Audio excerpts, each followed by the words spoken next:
Anya loved her street. It was a symphony of predictable sounds, birds chirping, bicycles ringing, Mrs. Henderson's wind chimes tinkling. Every house looked the same, with neatly mowed lawns and flower-filled window boxes. One sweltering summer afternoon, a moving truck rumbled down their peaceful street. It screeched to a stop in front of the empty house with the overgrown lawn. Anya watched from her bedroom window, curiosity bubbling in her chest. New neighbors. This was more exciting than the ice cream truck on a hot day. The movers were quick, like shadows themselves.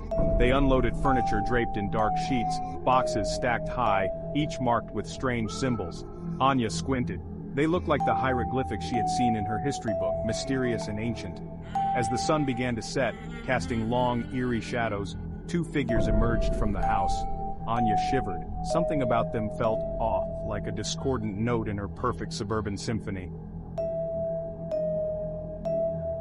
The next morning, armed with her mother's freshly baked chocolate chip cookies, Anya decided to welcome the newcomers. She skipped next door, her heart pounding a happy rhythm against her ribs.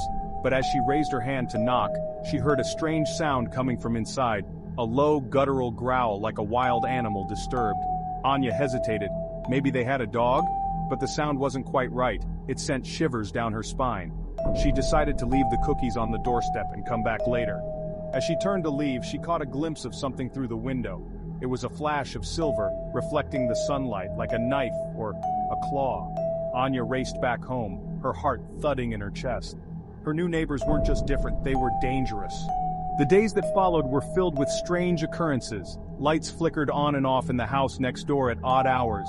A pungent, unfamiliar smell like sulfur and burnt sugar wafted through Anya's open window at night. One afternoon, while playing in her backyard, Anya heard voices coming from the other side of the fence. They were hushed, urgent whispers in a language she didn't understand. She crept closer, her heart pounding. Peering through a gap in the wooden planks, she saw the woman and the man standing in the middle of their overgrown lawn.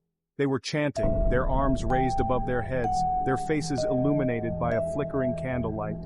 And in the center of the circle they had formed lay a shape, shrouded in a dark cloth. Anya strained to see, but the shadows played tricks on her eyes. This was no ordinary family. These were not ordinary neighbors. That night, Anya couldn't sleep. Driven by a mixture of fear and morbid curiosity, she snuck out of bed and crept to the window. The moon was hidden behind a thick blanket of clouds, casting the neighborhood in an eerie darkness. The only light came from the house next door. Anya gasped. The curtains in the living room were open and she could see the man and the woman inside. But they weren't alone. Standing between them, bathed in the flickering glow of the fireplace, was a creature. It was tall and gaunt, its skin a sickly green, its eyes glowing red in the dim light. The creature's arms were long and sinewy, ending in claws that scraped against the floor. Anya watched in horror as it let out a low growl, the same growl she had heard days before. This was real, and it was terrifying. Terror threatened to paralyze Anya, but then a wave of determination washed over her. She had to do something. She raced back to her room, grabbed her phone and dialed 911, her fingers trembling. "Hello? I need help. It's my neighbors. They have..."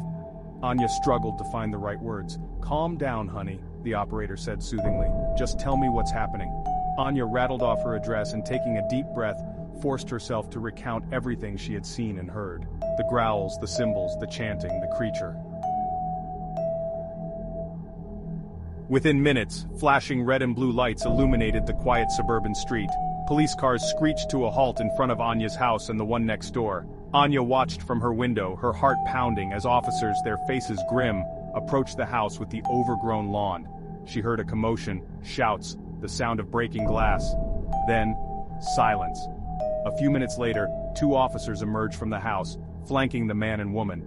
They were handcuffed, their faces pale and drawn, their eyes filled with a mixture of fear and defiance, but there was no sign of the creature.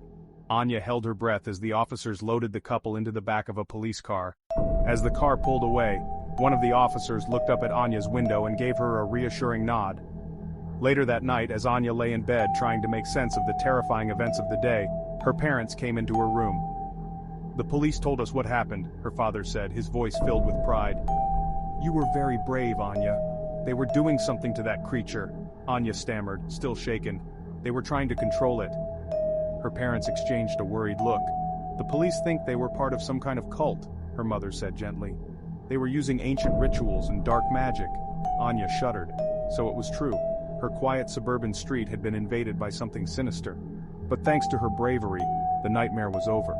The cult had been exposed, the creatures stopped, and Anya had learned a valuable lesson that day.